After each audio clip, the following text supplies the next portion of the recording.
सवाल यह है कि क्या इमाम के पीछे क़रात करना, चाहे वो फातिहा हो या किसी किस्म की सूरा हो, जायज़ है या नहीं है। अस्सलाम वालेकुम रहमतुल्लाहि व बरकातुहू। आज की वीडियो इमाम के पीछे क़रात करने के हवाले से है। क्या जब हम इमाम के पीछे नमाज़ पढ़ेंगे तो हम इमाम के पीछे फातिहा पढ़ सकते हैं या कोई सूरा की तिलावत कर सकते हैं या नहीं कर सकते। इंशाअल्लाह इस मसले को मैं डिटेल के साथ अहदीस मुबारका की रोशनी में आपके सामने बयान करूंगा। हमेशा की तरह मैं आपसे मुल्तमिस हूं, अगर आप इस चैनल दीन ऑनलाइन पर नए आए हैं तो बराह करम इस चैनल को सब्सक्राइब कीजिए, बेल आइकन के बटन को ज़रूर प्रेस कीजिए ताकि मैं इसी तरह से दीनी और मालूमाती वीडियो जब आपकी खिदमत में लेकर आऊँ तो उसका नोटिफिकेशन बर वक्त आप तक पहुँच जाए। सवाब की नीयत से इस वीडियो को दूसरों के साथ ज़रूर शेयर कीजिएगा। अल्लाह ताला हम सब का हामी व नासिर हो। सवाल यह है कि क्या इमाम के पीछे क़रात करना, चाहे वो फातिहा हो या किसी किस्म की सूरा हो, जायज़ है या नहीं है। ठीक है जी। तो क्या इसका हुक्म जहरी और सिरी नमाज़ों में, यानी जहरी वो नमाज़ें कि जिनमें क़रात बुलंद आवाज़ से की जाती है, जैसे फ़जर की नमाज है, मगरिब की है और इशा की है। सिरी वो नमाज़ें कि जिनमें आहिस्ता आवाज़ से क़रात की जाती है, जैसे ज़ुहर की नमाज और असर की नमाज है। क्या इनमें भी इमाम के पीछे तिलावत की जाएगी या नहीं की जाएगी। इमाम के पीछे क़रात करना, चाहे वो फातिहा की हो या सूरा की हो, जायज़ है या नहीं। इससे पहले कुछ चीज़ों को आप समझ लें। पहली बात यह है, पहली दलील यह है कि कुरान मजीद के अंदर अल्लाह ताला ने इरशाद फरमाया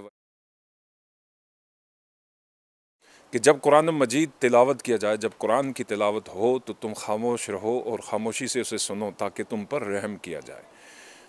इमाम जो है वो मुक्तदियों की नमाज का ज़ामिन होता है। मिसाल के तौर पर अगर इमाम का वज़ू नहीं था और उसने भूले से नमाज पढ़ा ली, 3 रकात 4 रकात, और नमाज मुकम्मल भी कर ली, या नमाज के दौरान 2 रकातों के बाद, 3 रकातों के बाद, या बाद में उसे पता चला कि उसका वज़ू टूट चुका था, वज़ू नहीं था, तो इस सूरत में मुक्तदियों की नमाज नहीं होगी, अगरचे वो सब के सब बावुज़ू हैं।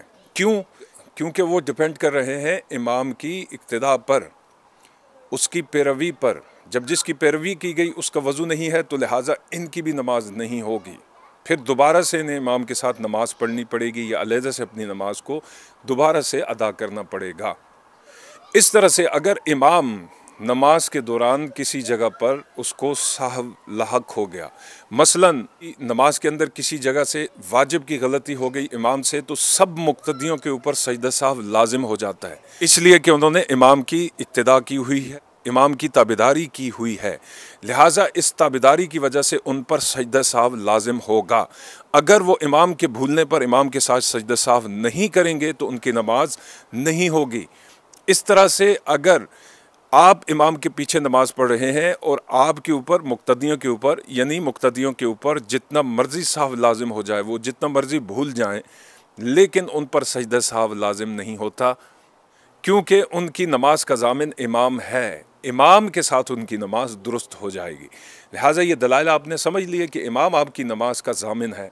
देखिए, अगर दुनिया में चंद लोग मिलकर किसी बादशाह, किसी वज़ीर के पास जाते हैं, अपनी किसी हाजत के सिलसिले में, मुलाकात के सिलसिले में 10, 20, 50, 100 बंदों का वफ़द अगर बादशाह से, सदर से, प्रेसिडेंट से, वज़ीर आज़म से मिलने के लिए जाता है, तो मुझे ये बताइए कि जब वो उससे मुलाकात करते हैं तो क्या सब के सब इकट्ठे बोलना शुरू हो जाते हैं? नहीं, वो उस वफ़द में से एक को अपना अमीर बना लेते हैं और वो अमीर सब की तरफ से बादशाह की खिदमत में गुफ्तगू करता है, सलाम पेश करता है, अपनी हाजात बयान करता है, तो उसके तवस्सुत से फिर बाकियों की भी अर्जी सुनी जाती है। ये एक तरीक़ाकार है, एक डिसिप्लिन है।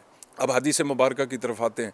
हज़रत मूसा अशअरी रज़ी अल्लाह तआला अन्हु रवायत करते हैं और ये रवायत सही मुस्लिम के अंदर मौजूद है। फरमाते हैं कि हुज़ूर सल्लल्लाहु अलैहि वसल्लम ने हमें खुतबा अरशाद फरमाया।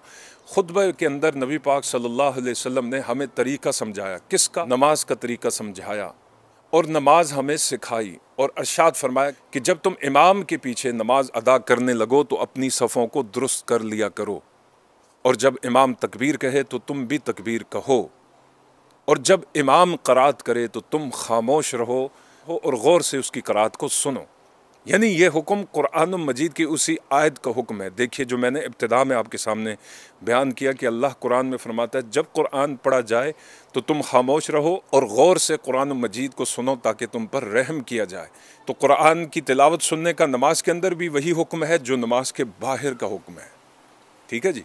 इसी तरह सुनन इब्न माजा के अंदर है, जाबिर बिन अब्दुल्ला रज़ी अल्लाह तआला अन्हु कहते हैं कि नबी पाक सल्लल्लाहु अलैहि वसल्लम ने इरशाद फरमाया कि अगर तुम्हारा इमाम हो और तुम इमाम के पीछे नमाज अदा कर रहे हो यानी मुक्तदी बनकर, तो इमाम की क़रात तुम्हारे लिए काफ़ी है। यानी इमाम जो क़रात करेगा वो तुम्हारे लिए काफ़ी हो जाएगी और तुम उसे गौर से सुनो। इसी तरह मुसन्निफ़ इब्न अबी शैबा के अंदर यह रवायत मौजूद है। इसको हज़रत जाबिर रज़ी अल्लाह तआला अन्हु ने इन्हीं अल्फाज के साथ नकल किया है कि नबी पाक सल्लल्लाहु अलैहि वसल्लम ने इरशाद फरमाया कि अगर तुम इमाम के पीछे नमाज़ पढ़ने लगो तो इमाम की क़रात तुम्हारे लिए काफ़ी है। तुम इमाम के पीछे क़रात यानी तुम इमाम के पीछे क़रात न करो बल्कि इमाम की क़रात को गौर से सुनो और इमाम की क़रात मुक्तदी की क़रात होगी।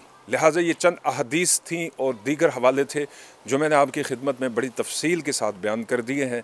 वीडियो अगर आपको पसंद आई तो उसे सवाब की नीयत से दूसरों के साथ ज़रूर शेयर कीजिएगा। अगर इस हवाले से आपका कोई सवाल है तो आप नीचे कमेंट्स में अपना सवाल ज़रूर दीजिए, मैं इंशाअल्लाह आपके सवाल का जवाब ज़रूर दूँगा। अल्लाह ताला हम सब से राज़ी हो। वस्सलाम अलैकुम रहमतुल्लाहि ताला व बरकातुहू।